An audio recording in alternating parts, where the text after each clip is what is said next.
অন্তর্বর্তীকালীন সরকারি তত্ত্বাবধায়ক সরকারে রূপান্তরিত হতে পারে। অন্তর্বর্তী সরকারি নির্বাচনকালীন তত্ত্বাবধায়ক সরকারে রূপান্তরিত হতে পারে বলে অভিমত ব্যক্ত করেছেন অ্যাটর্নি জেনারেল মোহাম্মদ আসাদুজ্জামান।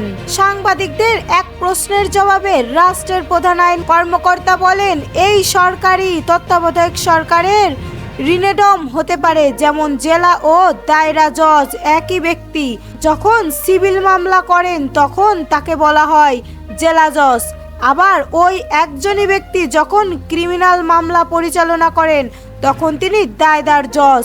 তেমনি এই অন্তর্বর্তীকালীন সরকারের ব্যক্তিরা যখন তত্ত্বাবধায়ক সরকার সিস্টেমে চলে যাবেন উনারাই তত্ত্বাবধায়ক সরকার হবেন। এটাতেই সাংবিধানিক সংঘর্ষিতাদের কোনো জায়গা নেই।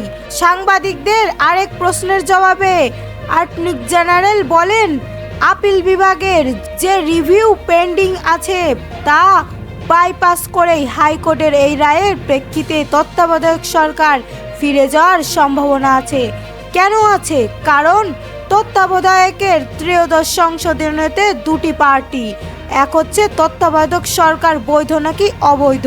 এই পার্টে 4 জন বলেছেন অবৈধ, 3 জন বলেছেন বৈধ। আবার দ্বিতীয় পার্টে সব বিচারপতি বলেছেন পরবর্তী নির্বাচন তত্ত্বাবধায়ক অধীনেই হবে। এই যে পরবর্তী নির্বাচন তত্ত্বাবধায়কের অধীনেই হবে এটা বলার আগেই পঞ্চদশ সংশোধনীও চলে এসেছে বলেই ধরে নেওয়া হবে ওই জাজমেন্ট কার্যালয়ে আছে। কমপক্ষে আগামী 2টি নির্বাচন তো আপিল বিভাগের অ্যাটেনশন লাগে না, অর্থাৎ আপিল বিভাগ থাকা ত্রয়োদশ সংশোধনীয় রিভিউ রায়ের জন্য অপেক্ষায় থাকতে হয়। বহুল আলোচিত তত্ত্বাবধায়ক সরকার ব্যবস্থার বিলোপ সহ বেশ কিছু বিষয়ে আনা সংবিধানের পঞ্চদশ সংসদীয় আইন বাতিল প্রশ্ন জারি করা রুল আংশিক যথাযথ ঘোষণা করে আজ বিচারপতি ফারহান মাহমুদ ও বিচারপতি দেবাশিস রায় চৌধুরীর সমন্বয়ে গঠিত হাইকোর্ট বেঞ্চের রায় ঘোষণা করেন।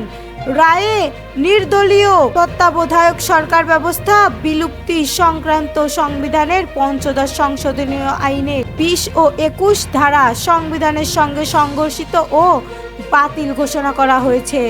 আদালতে বলেছেন, পঞ্চদশ সংশোধনীয় আইনের এই ধারা দুটি সংবিধানের মৌলিক কাঠামোকে ধ্বংস করেছে, সেটি হচ্ছে গণতন্ত্র।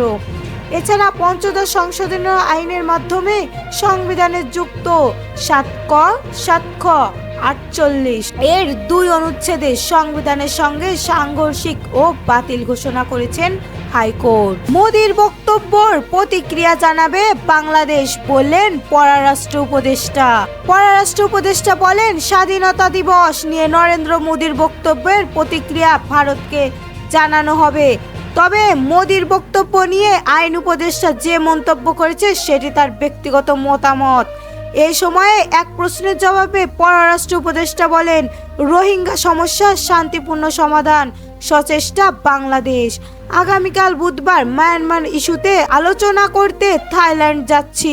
এ সময়ে D8 সম্মেলনের ভিন্ন দেশের সরকার প্রধানের সঙ্গে বেশ কয়েকটি সাইডলাইন বৈঠক অনুষ্ঠিত হবে।